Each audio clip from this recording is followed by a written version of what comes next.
The blended learning model that I tried in my classroom was the station rotation model. I tried this model on my lesson on classifying real numbers.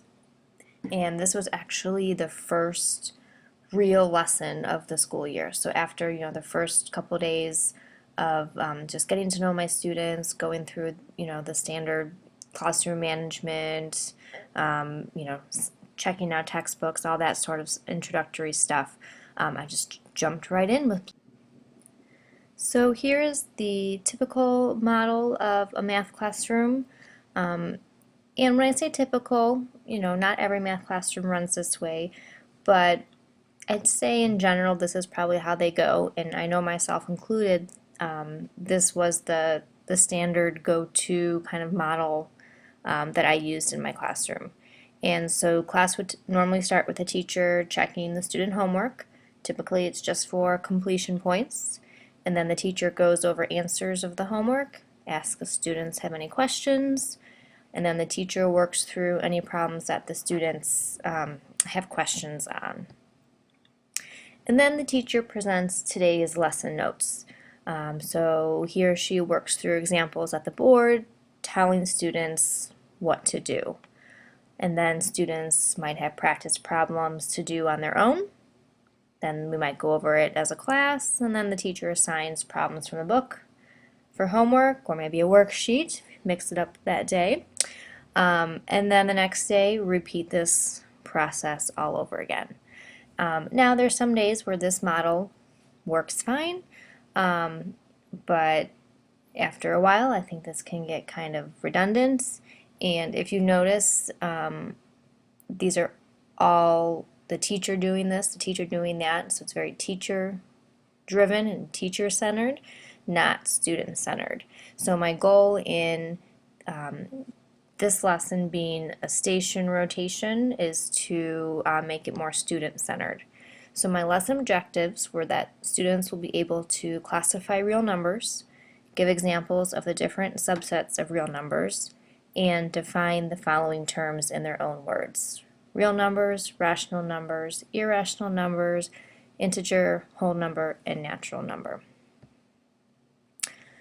So my classroom design, my classroom has round tables. This is room 204. And with 13 girls in my class, I have 3 tables of 3 students and then 2 tables of 2 students.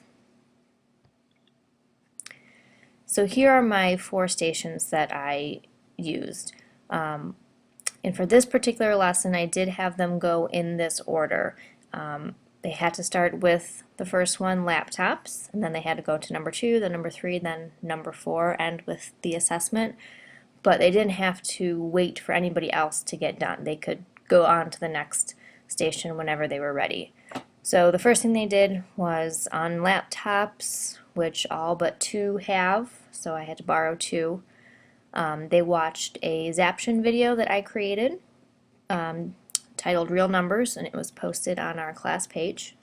So they watched that, answered the questions that were embedded in the video, and then they went on to a notebook station where they completed a graphic organizer and a Frayer model with examples, non-examples, and definitions of subsets of real numbers, and put that into their notes.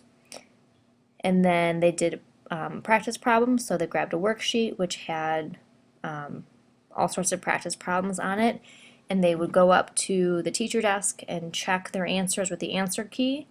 And I told them if they got at least 2 wrong, they would have to then do another set of practice problems. So I had multiple sets for them to do. And then as soon as they were able to get them all, or maybe just missed one, then they were ready to move on to the assessment. If they were ready. If they needed to keep doing practice, or if they just wanted to do more practice, they were absolutely more than welcome to do that. And then they got the assessment from me, they took that, gave it back to me, and then because I was free and not,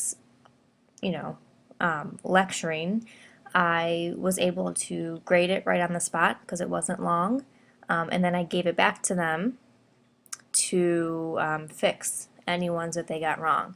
And so the goal was that, they would keep trying until they got them all correct. So in the end, everybody got a perfect score.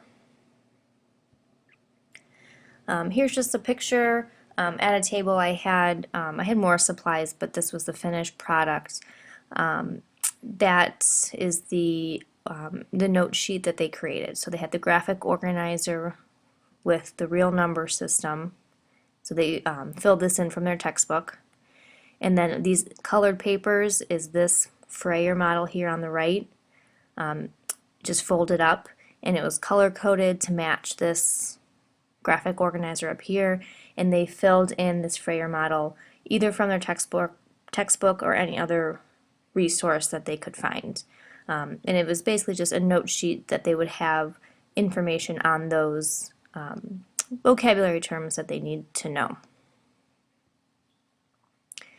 And this is was an Excel spreadsheet or a Google sheet that I had displayed on the smartboard during class the entire time. They had their names over here on the left, which I blocked out, but they would personally go up to the smartboard and they would fill in an X after they got done with each station. So it was a personal checklist for them as they worked through the station, so they knew, and so I knew after each day what they left off on. So my reflection, it went really well. The only thing is it took longer than expected. I think just being that it was right away at the beginning of the school year, I was still trying to kind of explain the process of stations to the girls, kind of just get them back into the swing of things. But it did take probably a day or two longer than I thought. Took longer for them to make the note sheet too, which is fine. The great things though is that the students had control. They kept track of what they were working on. They were able to move on when they were ready to the next station. And it was really great for me because I was able to circulate around the room and provide one-on-one help with, if they were stuck on questions while they were watching the video, or while they were making the note sheet. That was pretty, they were pretty independent with doing that. But then when they were working on the practice problems, I could really work one-on-one with them. So I really liked this process. It was a lot of prep work, but I think it worked really well. And I know afterwards the girls, right away the next class they asked, oh, are we going to make, a color-coded note sheet again, or are we going to have a video to watch again today? So they seem to like the different activities as well.